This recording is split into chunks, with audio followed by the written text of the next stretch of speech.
Bonjour et bienvenue dans mon journal de lecture. Aujourd'hui, Cosmos. Cosmos de Perna et Bedouel. Pat Perna et Fabien Bedouel. Une bande dessinée, Cosmos, écrit avec un K. Parce que cette histoire du cosmos là est un peu différente de celle qu'on entend d'habitude. Nous sommes le 21 juillet 1969. Un petit pas pour l'homme, un grand pas pour l'humanité. Et si ça ne s'était pas tout à fait passé comme on nous raconte l'histoire?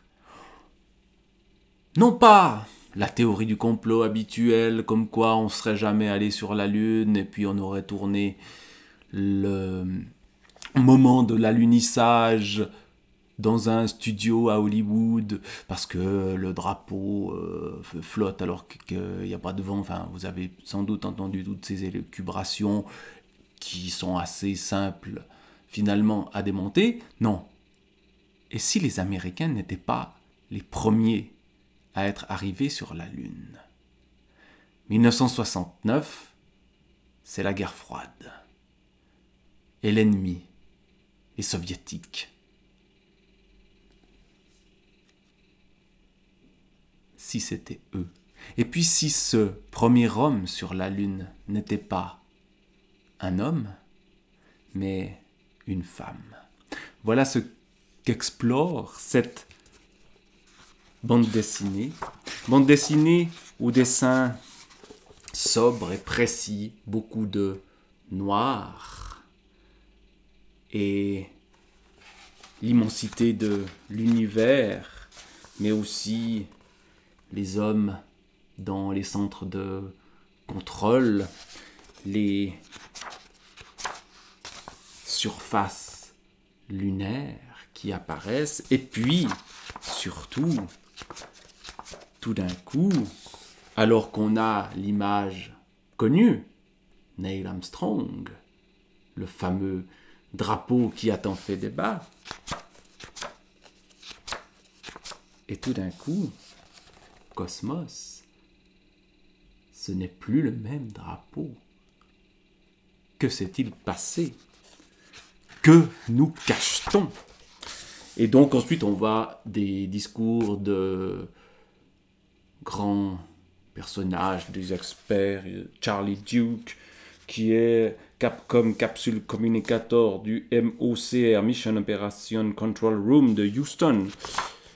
Et puis d'autres, évidemment, représentant l'autre camp avec un visage beaucoup plus sinistre, Mikhail Vouliakov, le russe.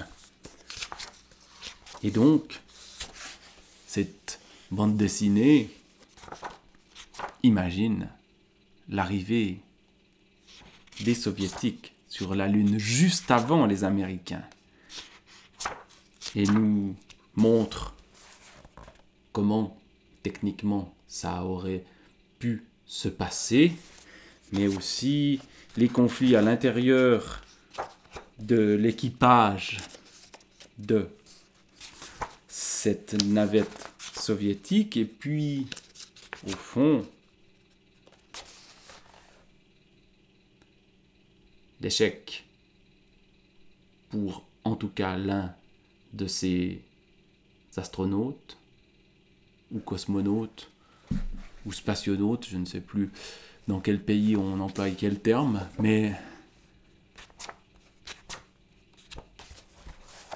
là aussi, dessiné très sobrement, ce mythe de l'homme qui s'échappe à travers l'immense matière de l'univers, et puis la décision des soviétiques finalement que le premier homme sur la Lune sera une femme, mais que cette femme qui arrivera sur la Lune, on n'a pas les moyens de la faire revenir sur Terre. Et ça se passe pas bien. Donc, cette histoire-là, on la cache.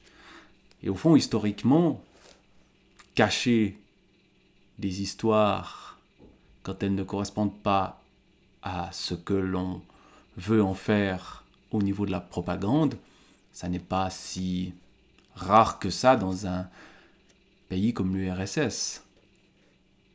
Donc, cette histoire-là, que les Russes seraient arrivés avant les Américains sur la Lune, on a presque envie d'y croire. En tout cas, c'est ce que Cosmos de Perna et Bedouel cherche à nous faire croire. Et on se prend le jeu.